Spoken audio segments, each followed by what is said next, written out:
1월 11일 월요일, 오늘 우리에게 주신 하나님 말씀은 열왕기하 12장 4절부터 16절까지 말씀입니다. 구약성경 582쪽 열왕기하 12장 4절부터 16절까지 말씀 함께 읽겠습니다.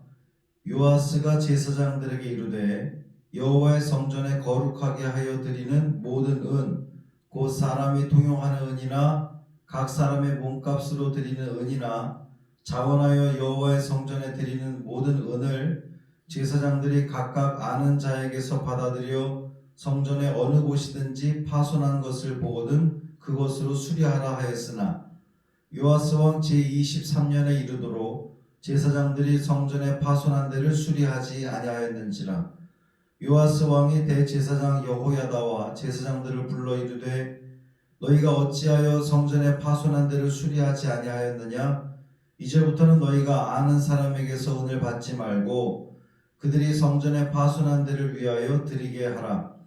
제사장들이 다시는 백성에게 은을 받지도 아니하고 성전 파손한 것을 수리하지도 아니하기로 동의하니라.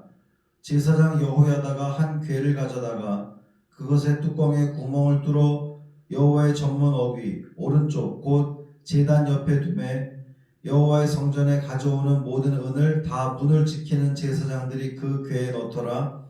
이에 그 궤 가운데 은이 많은 것을 보면 왕의 서기와 대제사장이 올라와서 여호와의 성전에 있는 대로 그 은을 계산하여 봉하고 그 달아본 은을 일하는 자 곧 여호와의 성전을 맡은 자의 손에 넘기면 그들은 또 여호와의 성전을 수리하는 목수와 건축하는 자들에게 주고 또 미장이와 석수에게 주고 또 여호와의 성전 파손한 데를 수리할 제목과 다듬은 돌을 사게 하며 그 성전을 수리할 모든 물건을 위하여 쓰게 하였으되 여호와의 성전에 드린 그 은으로 그 성전의 은대접이나 불집게나 주발이나 나팔이나 아무 금 그릇이나 은 그릇도 만들지 아니하고 그 은을 일하는 자에게 주어 그것으로 여호와의 성전을 수리하게 하였으며 또 그 은을 받아 일꾼에게 주는 사람들과 회개하지 아니하였으니 이는 그들이 성실히 일을 하였음이라.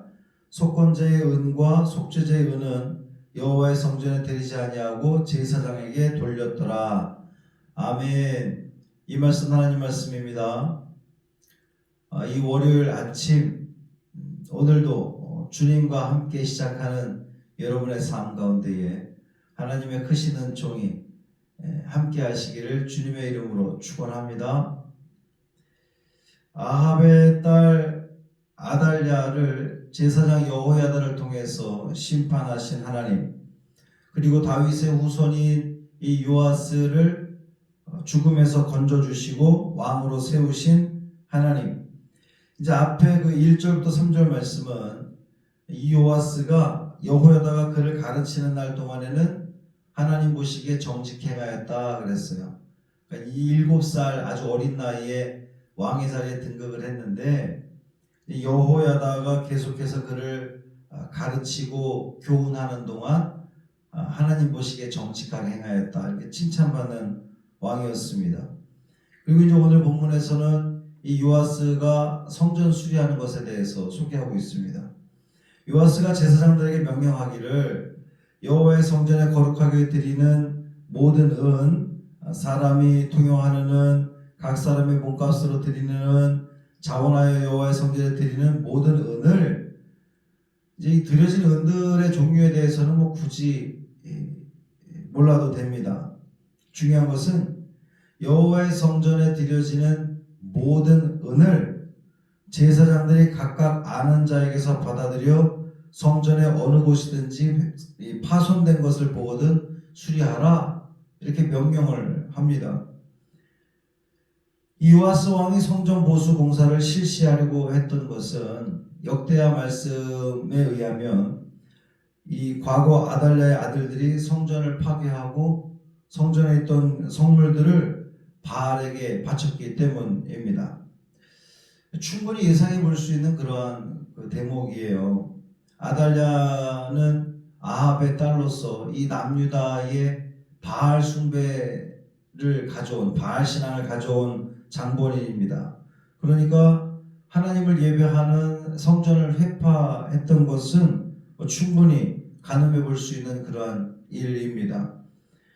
그러니까 이 요아스의 성전 보수 공사는 피폐해진 성전을 복원시키기 위한 것이었고요. 또 한편으로 보면 이 남유다 백성들을 이 성전으로 그 마음을 모음으로 인해서 중앙 집권적인 체제를 아주 이 강력하게 하려는 그러한 의도가, 정치적 의도가 깔려 있음을 짐작해 볼 수 있습니다. 근데 이렇게 좋은, 또 당연히 해야 할 성전 보수 공사가, 이 성전 수리에 대한 이 왕의 명령이 이행되지 않았다는 거예요.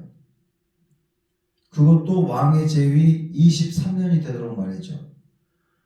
요아스가 7살에 왕이 됐으니까 이제 재위 23년이면 요아스가 30세 되기 전까지 이 성전 수리 공사가 이루어지지 않았다는 겁니다. 이것은 언뜻 이해되기 어려운 부분이에요. 왜냐하면 요아스를 왕으로 세운 사람이 제사장 여호야다이기 때문입니다. 그는 신실했던 사람이고요.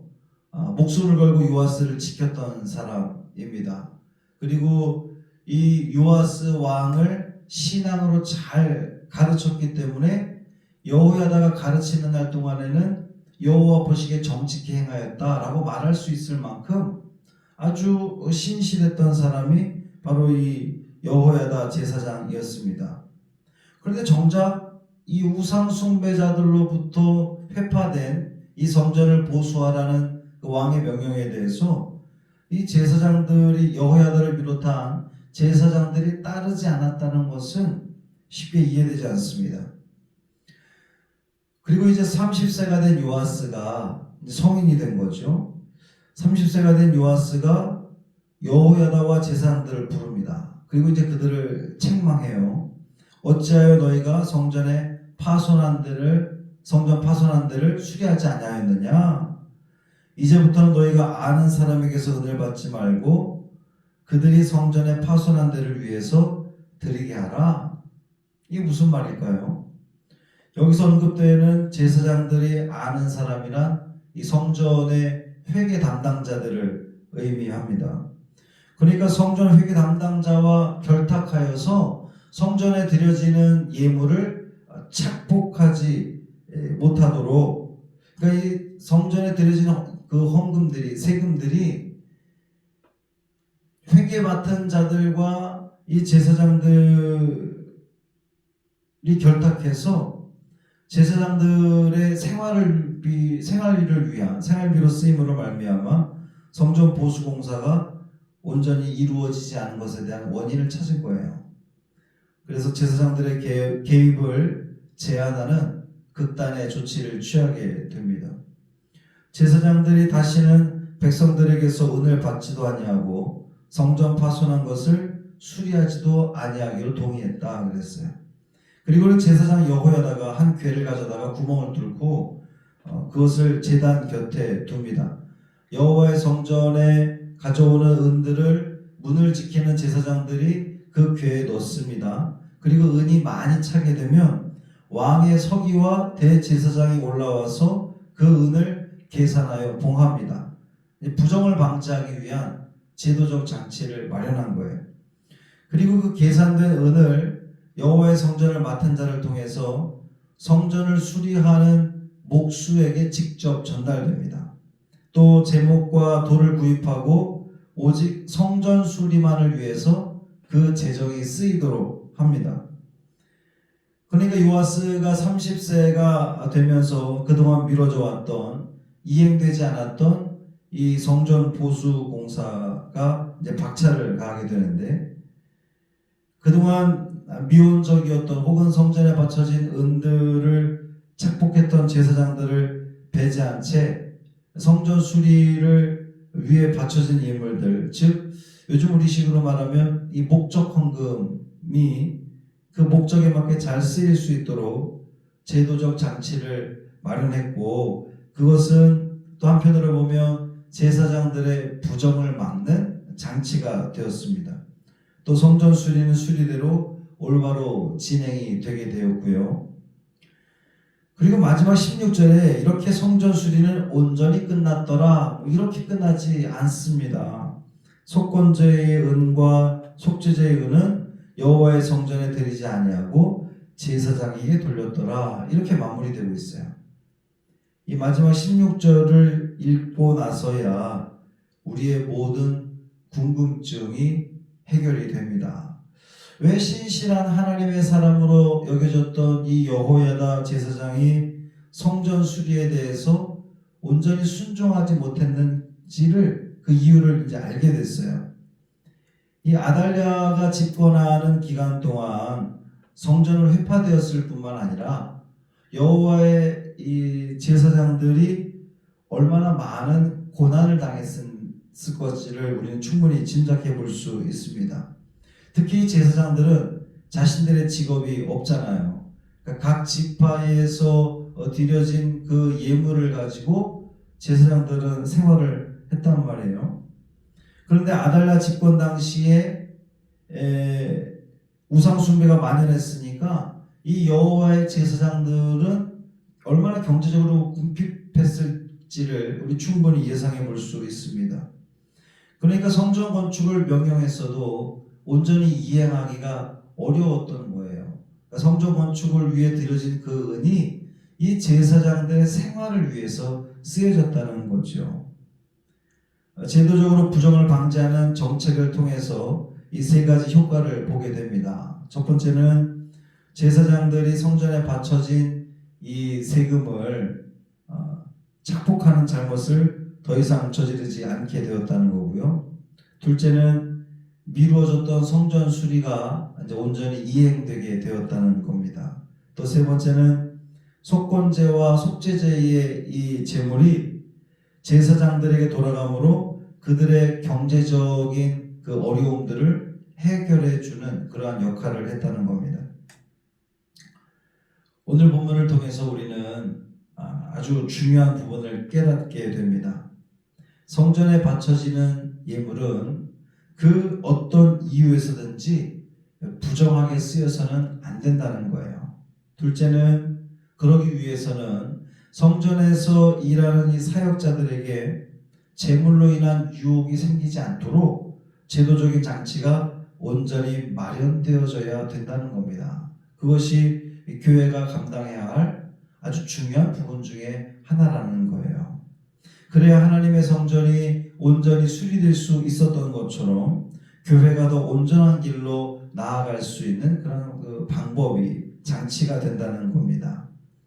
오늘날 우리 교회가, 또 한국교회의 사역자들이 오직 하나님의 일에만 집중할 수 있도록 제도적 장치가, 또 경제적인 그러한 그 뒷받침이 잘 마련되므로 더 귀한 하나님의 일들이 온전히 이루어질 수 있기를 간절히 소망합니다. 할렐루야. 살아계신 아버지 하나님, 고맙습니다. 오늘도 말씀으로 이 하루를 시작하게 하시니 고맙습니다. 요아스를 통한 하나님의 성전이 수리하라는 그 명령이 온전히 이행되지 않았던, 그 이해할 수 없는 그 일이 벌어졌던 것을 왜 그랬는지 우리가 그 이유를 알게 되었습니다. 하나님의 이 제사장들, 하나님의 일들을 감당했던 제사장들이 그동안 너무나 힘들고 어려운 삶을 살아가게 되므로, 또 그 바쳐진 제물들이 온전히 하나님의 성전을 위해서 쓰이지 않았던 부분들이었던 것을 우리가 또한 보게 되었습니다.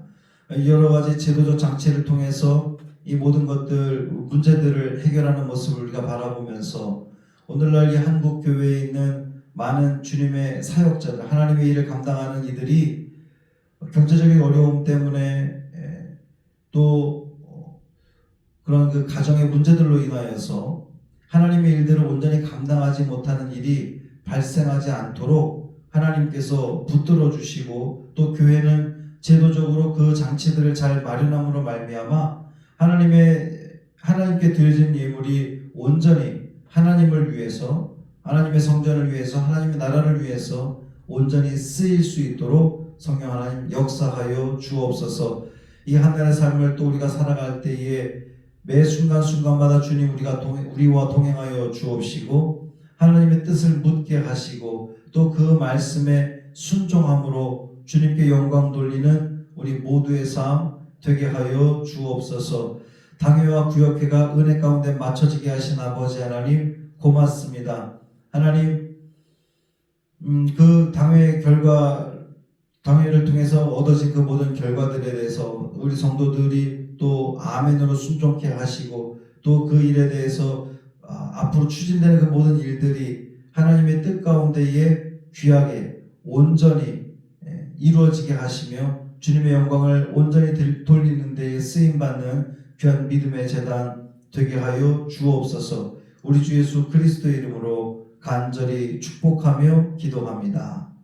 아멘.